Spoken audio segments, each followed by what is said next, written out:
So off of that video, he made it sound ambiguous, but there's a long history of airships and the destruction of the different types of airships. There was even an airship called the Destroyer in like the 1800s. But some of these are revered all across the world, and they have different accounts. From when he mentioned Rome to most of the different continents, these airships could travel and not come down for days.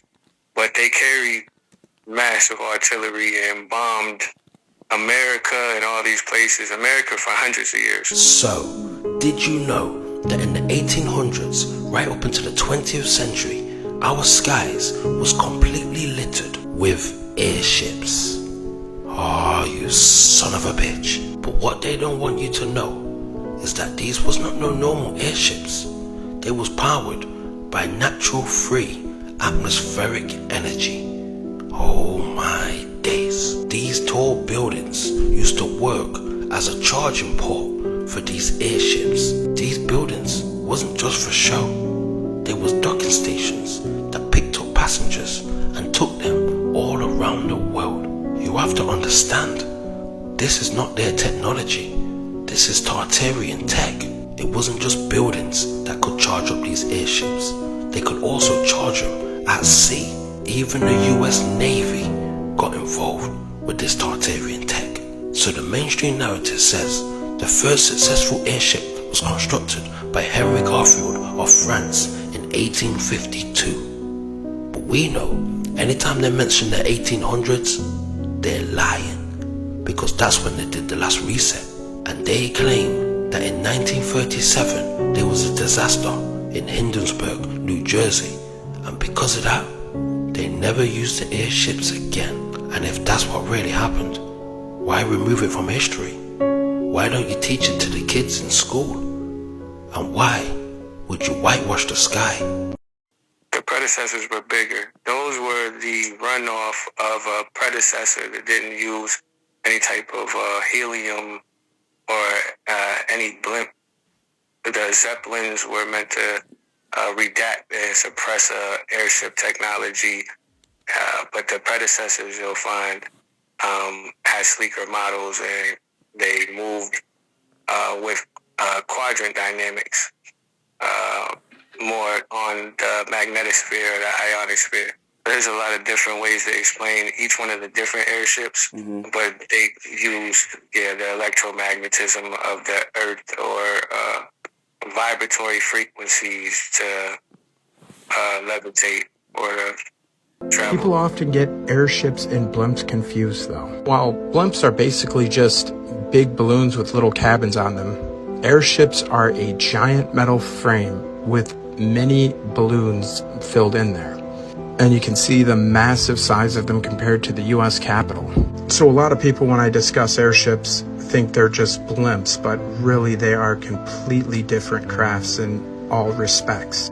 With such a large frame, much versatility came along with it.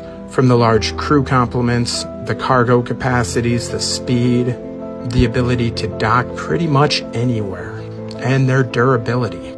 They could take quite a beating and still keep pushing. Even when they were brought down, they didn't just blow up, as people would think with the false flag of the Hindenburg. They could take hits to several parts of the structure, lose several of those bladders inside that frame, and still get down to the ground safely. And even when they did go down, the crew would mostly be able to escape. Magnificent and versatile craft from a different age of man. No, there's an understanding in old math and everything before the 1850s, new 1950s Euclidean math that explains the electromagnetism in the air around you. And that increases the higher you get. But with different vibration techniques and utilizing different types of engine systems, like you can find in a couple of the different types of airships. I have to pull them up. But if I was to be clear about how the engines of these things work is you have to look up the math pre-1900s and look into quantum displacement and electromagnetism and some of the different, even subtle crafts like that. They have a ship called the Luna. Mm-hmm. It's a reproduction, and it's a big misnomer because the ship was made to vibrate and float, but they put it in a park and then dressed it up as a ship that flaps and said it was a prototype and said it was just a fake ship.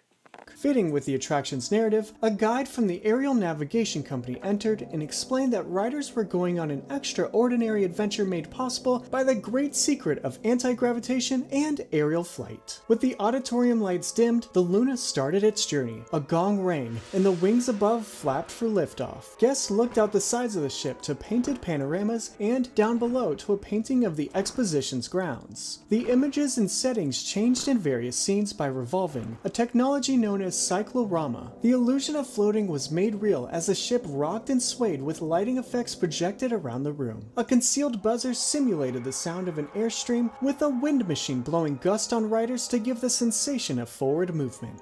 But you had researchers that went in that were familiar with the artist, and the artist knew about the old ships, and they found out that there was the whole carriage was in consideration to the old ship, so they snatched out the engine and they turned it into a toy.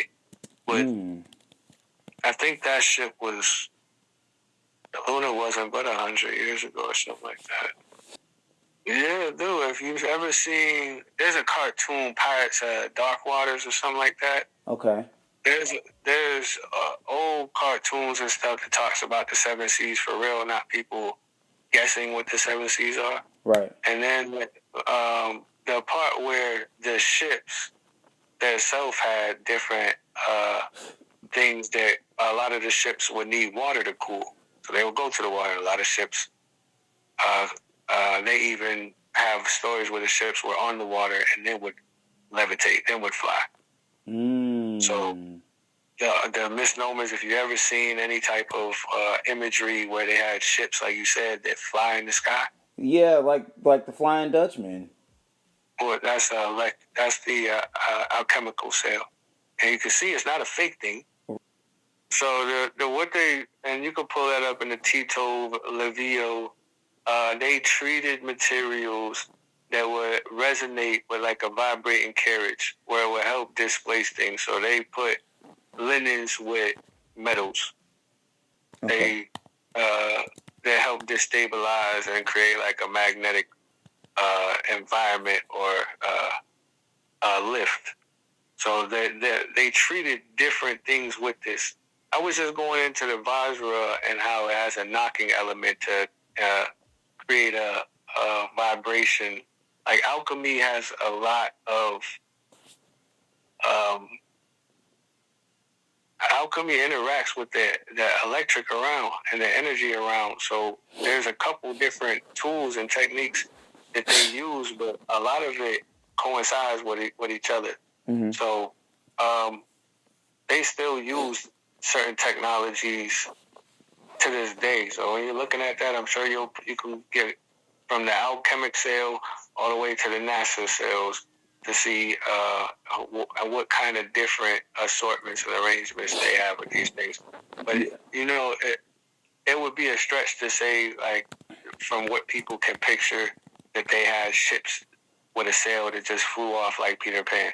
Right. But more consider a craft that utilized linens and a different arrangement to levitate itself and travel through the ionosphere.